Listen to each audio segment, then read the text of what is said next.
welcome to We Will Write Your Favourite Song.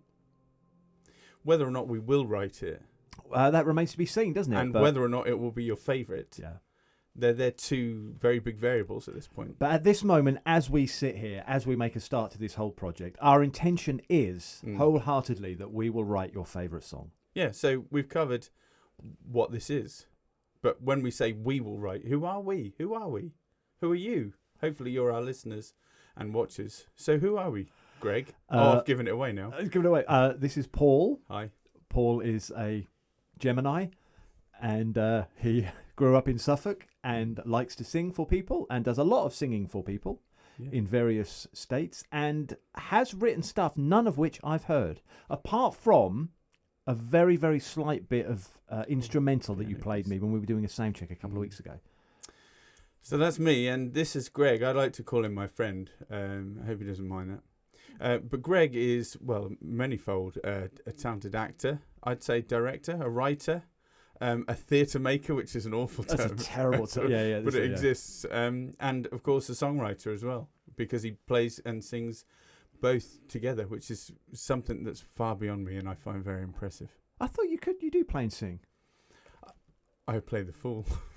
But then you play bass. Sometimes. You play bass. But I can only sing and play bass if I'm singing on the Oh, right, notes. okay. Yeah. Yeah. Yes, I remember those days again. This is a chord that, But I was like that for years, man. It didn't come easily to me. I suck whole at bass. process. I really do suck. So the idea, we had a wonderful idea for a podcast that we were so proud to present to you. And then when we delved into it, it turned out we couldn't do that podcast. Yeah, we actually Paul had the idea, sent the idea to me, and I went, wow, this is a really good idea. And we talked loads about it, and we started planning it. And then there was a slight legal/copyright issue that for some reason we hadn't considered. I mean, it didn't get to a cease and desist. No. It weren't. Big music wasn't coming after us. But yeah, so do you want to explain what the original idea was? Because I still think it would have been a winner. One day. Yeah, we'll get there. So the original idea was to ruin your favourite song. So we would ask people what their favourite song is. It could be Born to Run. I know that's a favourite of my friend Gary. And he said, please don't ruin it. And I said, we probably will. And the idea was we look at that song in some detail and we pick it apart. So we look at like recording practices and people that were involved, session musicians, collaborators on the song. And you were going to go sort of full on destroying the magic for people, weren't you? So. That you hear something and people like me, you hear a song and you don't really know what it's doing to you. You go, okay, that's nice because it kind of soars a little bit. The voices get higher. There's a key change there. Yeah. But I don't understand the mechanics behind that of how you do something structurally to get a specific response, which is what some songwriters do. They do. They have done and they will do for a long time to come. The other thing to pick apart, I thought, was lyrics, because I don't know if you encounter this, but a lot of people I know, particularly people in some of the choirs that I help to run, hello, anyone that's watching and listening, hopefully, and they quite often said, oh, I didn't actually realise what that song was about until we started to sing it and I looked at the words. Because if a song's good and on the radio and in your ear, I guess you don't have to think too deeply. No, and we have talked about that before, haven't we? Because I studied and scrutinised, and I bet you do as well. I do sometimes, but I don't like it when people who have written songs explain those songs. Because I might have a completely different interpretation, and a song might have connected with me emotionally at a time when I was going through something in my own life, and I've thought, this song was written about this situation, and then it turns out it had something. It was to do with being at school and being shy, and I thought it was about a breakup. Yeah. And there are examples like that, aren't there, where you just completely misunderstand what they meant, but you still get something from it. Yeah, and again, it can destabilise your appreciation of something, I guess. There are writers out there like Seal, for those that remember the 90s. Seal will not... I think he doesn't ever publish his lyrics. Okay. And this is going back to when you could open a cassette. Back in the... Yes. And the lyrics were inside printed, there. Or Smash Hits used to print it. Yeah. But it was never printed on Seal's songs. And I still don't know what those words in Kiss from a Rose are. I'm not sure. But it always struck me as weird that they did that. When I started playing the guitar, I thought, if I was ever to produce an album, I would put the chords in there as well, Right. so that you could play along. Because you'd always get the lyrics, but I thought it's really weird that they will do that, but That's they a good won't point. actually give you. No one has ever, as far as I know, you never got the sleeve notes and it would have the lyrics to say "Kiss from a Rose." By the way, this is what I'm playing, so you can play along. That would be nice. Wouldn't that be a nice idea? Do they have that in any of the guitar mags? Like, I don't really read them. No, I know. don't. Sorry, I've never. no, but it would be a nice idea. So, if anyone's We'll get looking on for an that, idea, yeah. So yeah, anyway, the problem we ran into is the slight issue that if you start playing other people's music in any form, you have to pay them to do yeah, it. they want payment, for Which we understand fully, but we didn't realise quite how much of a sticking point that would be, even with some small little thing that we were going to try and do, and the fact that we were paying homage to the Yeah. artist. We weren't, although we were saying we're going to ruin the song, we weren't Yeah. saying this song is rubbish and here's why. No, We were saying this is how this song works and we're ruining it for you because now you're never going to listen to it without going, exactly. oh, they've gone to an E minor there, whereas before it was a G, and that's why it sounds slightly different. So Says me trying to sound like I know what that kind of stuff is. that's exactly how I saw it. So that's who we are. Yeah. That's what we're not going to do. Yeah. So what are we going to do? I think we had to take a tangent at that point and wonder what we could do. Yeah, we still wanted to do something because we were so enthusiastic, weren't we? And we thought, Yeah. we can both sit here and waffle on and talk about stuff to do with music. And I can speak personally. I've always enjoyed talking to you about music. And I always learn stuff as well because you do come up with stuff that I Well, thank just you. never realised. And even when I'm writing stuff, I mean, I don't sit there and think about there's, okay, well, if I take this to an F7 now, that's going to drop the mood slightly more depressive. I just sit there thrashing chords out and think, that sounds okay. I can sing over the top of that. That's it. So there's no, for me, it's kind of like comes from feeling and Sure, something it's that an just happens. intrinsic. Yeah. Yeah, so I don't recognise that when I'm listening to other music. So we thought it'd be good to do something. Yeah. And we never have written anything together, have we? We've never No, I really think it's done safe to anything say together. both you and I have written on our own. I've collaborated. Have you collaborated with? I have, yes. Yeah. Yeah. A couple of times So with other people, we've been involved in songwriting partnerships, and we've certainly enjoyed that. But although we've known each other for a long time, on and off, Yeah. we've never endeavoured to create something together No, we've never really done. Have we actually worked together? on stage. Oh, we did the pantomime. We did a pantomime A together pantomime. many years ago. Robin Hood. Yes, you were Robin Hood. I was. So Robin. you were wearing tights, and I was Yeah. wearing a weird purple jumpsuit and a hat, as I and remember. a very large jester's hat. Yeah. Yeah. It's- It was trippy. So yeah, we won't be wearing that for the album cover. I God, think. no. No, but so if we can't pull other people's work apart, can we put something together ourselves? That's the idea. Yeah. Maybe we can find a way of coming up with something that other people will appreciate as a song. And well, from my point of view, again, as I said, I don't understand the songwriting process. I mean, I do it, and some people like some of my songs, but I don't know what I'm doing. I'm not sitting there planning anything and going like course verse, course, or well, that worked in 1964, it'll work now. So I thought it would be quite interesting to sort of go on that journey together to decide what makes a really good song, and if we can learn it from other people, can we recreate it ourselves? Yeah, I mean that'd be great. I think it's a tall order to say we will. I mean, there's no doubt about it in the title, is there? We will write your favourite song, Yeah. but that's quite the ambition. It is, and I don't know how we're going to judge that either. I mean, if we play our song to one person and they go, "I really like that," can we go, "Tick, we've done it"? Yeah.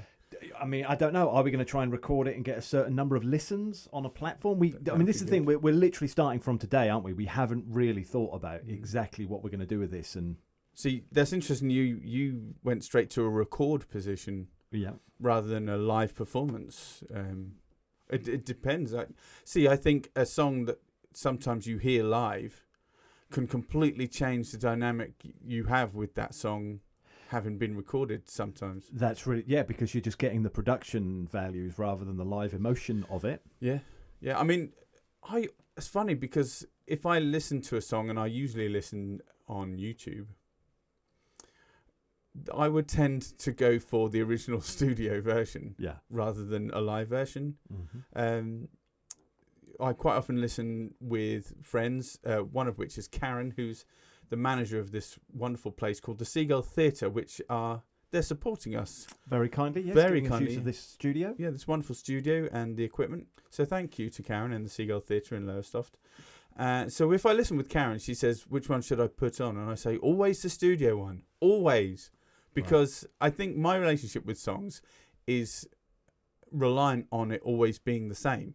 Okay, yeah. So if something unusual happens that I'm not expecting, it unnerves me a little. I love that. So I have a similar thing with, if I listen to an old album, even if it's on a playlist on YouTube or Spotify or I will always listen to it in its original running order. And I actually had and not a lot of people do that these days. I had a conversation with someone in their 20s recently where I had to explain to them what a CD was, what an album was, because they're so used to just playlists. And if you hear one song that you like, you can just instantly access all the stuff. Yeah.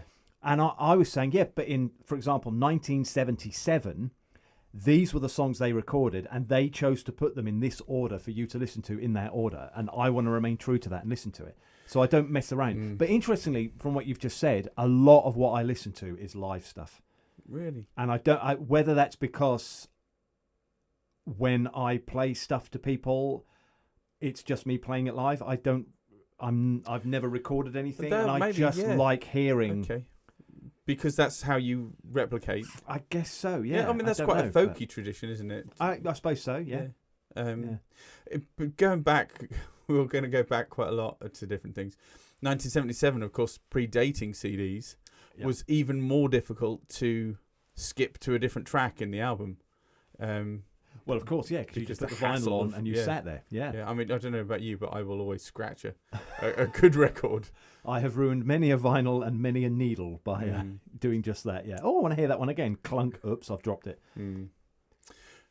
But here we are. Once again, let's go back to the title. We Will Write Your Favourite Song. So as Greg said, we thought it would be still nice to explore and maybe even educate. Maybe some people will learn some things. I probably will. And well, it's the whole thing, because when we sort of swapped messages and chatted, it's just stuff like, okay, well, do we just come up with a song that we think is good and we're proud of? Do we aim for a specific market? Like, okay, let's write a great love song. Let's write a great Christmas track in time for Christmas. Do we go for a specific genre, or do we go for? It's really difficult to know where to begin, wasn't it? Is how do you take a brilliant song, and there are many, and it is very subjective what people think of it, but how do you class them all, and is there a pattern that we can follow, and do you write the lyrics before the melody, or do you get the melody right and then fit there's so much that we haven't discussed yet. So the idea was, well, let's just discuss it all with microphones between us, and people can hear us sort of hopefully put this thing together. And you know quite a few things about songs and songwriting that I don't know, and perhaps vice versa. Yeah. And I think rather than assume our audience knows exactly what we're talking about all the time, and at risk of patronising some people, I think we're going to break it right down to the bare bones, aren't we? I think we need to, I think that would be an interesting... It might be of value to some people. Yeah. So, for instance, again, in some of the choirs that I hold, people might say, what is a harmony? How do you expect me to sing a harmony when I don't know what that is? Yeah. So we will break it down in lots of ways. I still get it. I've done an open mic night recently where I played one of my songs, and it's really simple. So I said, if anyone wants to join in, this has only got 3 chords in it, and they just go round and round, so please join in. And of course, what question would you ask at that point? Which 3 chords? Yeah, or what key is it in? Oh, I got asked. Yeah. And I couldn't answer them. I just had to tell them what the chords were, because I haven't got a clue what key I'm... That's a good question. So it's even little things like that of, and that's when I get the rolling eyes and I feel my heart sink of, I'm not one of these people. I just turn up and throw a few chords together and they know what they're doing. So it's interesting stuff. So we'll take it from there. So I suppose one of the questions, do we talk about the songwriters that we admire, and do we try and emulate them, or do they have but I suppose we can do that episode by episode, can't we? We can look at particular songwriters and how they put stuff together and how they differ from each other.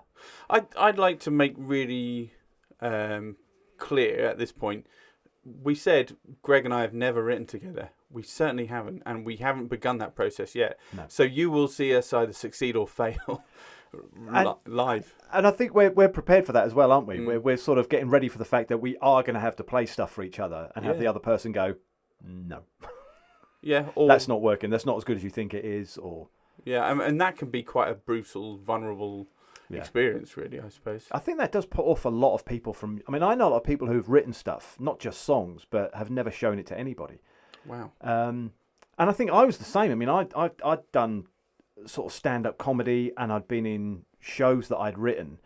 But when it came to showing people my songs for the first time, that was a completely different level of nerves and vulnerability. Yeah, you're really open, aren't you? Yeah, and I think because a lot of the songs are personal to me, and I did put a lot into them, and I never intended anyone to hear them. I would just get in from work, and I would sit in the kitchen with a guitar and come up with stuff. And then I'd go, oh, I quite like that. I'm proud of that. And then, a number of years later, I started playing stuff to other people. And then they might say, okay, yeah, I really like that. But it's still, I remember the first time doing it, it was a horrendous feeling.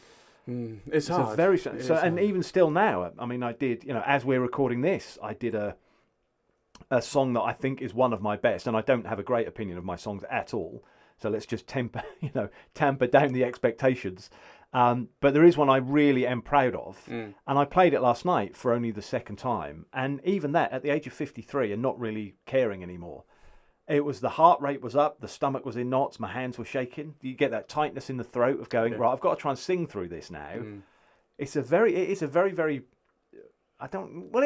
thing to do, isn't it? I think if you create anything and you let other people look at it or hear it, especially with the way things are nowadays, people are so quick to tell you if they don't like something. Yeah. Especially if you put something online, people can just go, well, this is beeping beep, That may happen. Again, we do have to be prepared for the fact that it might not be someone's favourite song. Yeah. Yeah. And there could be 10 people that hate it, but one person that says, actually, I really like this. And then which of those do you concentrate on? It's tricky, isn't it? Because I think we've spoken in private about this before. If you tailor something to try and catch the other 9 people, you may lose that one person. Yeah. And still not gain the 9 people. Those 9 people might not like it, but then suddenly the one person that did like it doesn't like it either. Because it's not authentic, I guess. Sometimes that can be the problem. Writers might be perceived to have written something that's not in their natural style. Yeah. Perhaps. I think so. I mean, I suppose I know some of the songs that I can think of that mean the most to me, where I think, the writers have really nailed it and it has meant something to me. They are very vulnerable personal songs where that particular artist, mostly because I do like a lot of singer-songwriters where it's just one person with a guitar, for example. Quite insular. Yeah, and you kind of think, well, it's all them. Yeah. They've done everything and they have just sort of bared their soul in a way. Yeah, it's kind of a battle, really, isn't it? Yeah. Like a crusade. And like you said, if you're then writing for somebody else to perform it and somebody else to hear it, are you not going to put that level of intimacy with the audience, I guess? Or do you rely on the performer?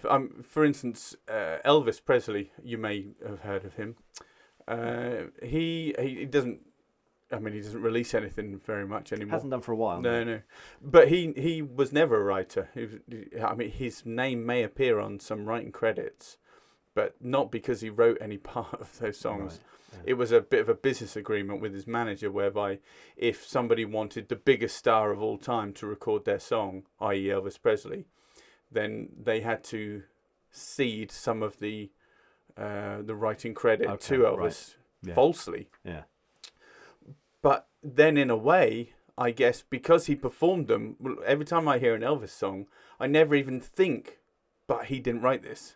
Because he makes them his own completely. Yeah. He does. He's one of those that crossover, I think, sometimes that I talk to people about it, where you're almost acting the song, you're kind of living the song. Yeah. And and that's why I'm against a lot of the stuff that happens with, for example, the X Factor and stuff like that, where people are just on about hitting notes at certain points, but they don't give it any real emotion. And I think Elvis, a lot of his songs, I mean, he was living what he was singing, wasn't he? Yeah, a lot of the time, he really gave it from the soul. Yeah, and for that reason, it feels like he's written them, even though he hasn't. Because they sound so personal to him. But also, I wonder if sometimes that then fed into that cycle, and then sometimes the writers were writing from his perspective at times. So all of a sudden, you are hearing a song that is kind of about his divorce with Priscilla, even though he didn't write it. Yeah. Or maybe I just perceive it that way because he's so convincing. It's good because that's an interesting thing about any sort of creative, like speech writers talk about that as well. You kind of learn, speech writers for politicians or businessmen, you learn the way they talk and what means the most to them, and then you write for that. I suppose it's the same as writing for television, when people have created a television series, they always say it's easier to write the second series because you know what those characters look and sound like. Yeah. So I suppose, that's an interesting point. Whereas I might write something incredibly personal to me, if I know you're going to sing it and you use your voice differently, I might write it differently to suit you, knowing that you can give it more power and more emotion. That makes me think of Aaron Neville and Louisiana 1927. Do you know the song? I can't. I nearly sang it. Anyway, it's a Randy Newman song. All right, okay. And they both do it so very well, Yeah. and so very differently. Yeah. So this is all stuff for us to talk about and consider. It is, and I'd like to think that you'll be there every step along the way. So you might, I hope, find us putting the first sort of few lyrics together and the chord structure, maybe discovering a title within those lyrics that we like, deciding if it needs a key change, so if it sort of bumps up in pitch. It can be a collaborative process of, as we go along week to week, getting feedback from people as we're putting it together. Oh, that would be great. We could do that, couldn't we? Rather than get it how we want it and then present it to people. Because if you like and share, is that what? I don't know like what and these kids share. do these days. If you subscribe and watch us each time that we put something out, you may send us a little message or comment on the video or the post, that kind of thing, and give us some feedback. That'd be lovely. So what's going to be our starting? Because we haven't really, we're literally starting from now. So are we just going to, next couple of weeks or whatever, we're going to talk about songwriting in general and how we want to tackle it? So look at some examples of the way people have put things together and why they work and don't work, so that we can try and avoid the pitfalls. Yeah, that makes sense to me. Before we really start doing stuff. Because we've both got stuff. As I said, I know you've written stuff that I haven't heard. Well, perhaps we could also share some of our solo efforts so we can start to get to know each other as songwriters. I mean, we don't even know yet whether there's middle ground where we're going to. No, there may not be. This happen. Could be a massive failure. But we're prepared for that. Yeah, I've failed many times. Yeah, but if you're happy, I think we give the viewers a break and say please come back next time. Yeah. And we'll get into it and start the whole process. And we don't know what the end of this is going to be. We have no idea at the moment. We don't have any goal in mind other than... Can we? Yeah. Can we actually do this? And I don't know. I mean, there used to be these songwriters TV shows where people would talk about it and they go, oh, well, when I wrote this in 1974. I don't know whether there's ever been anything where you can follow the journey from the start. No. And kind of see the song evolve from whatever our conversations and little jamming sessions are. Yeah.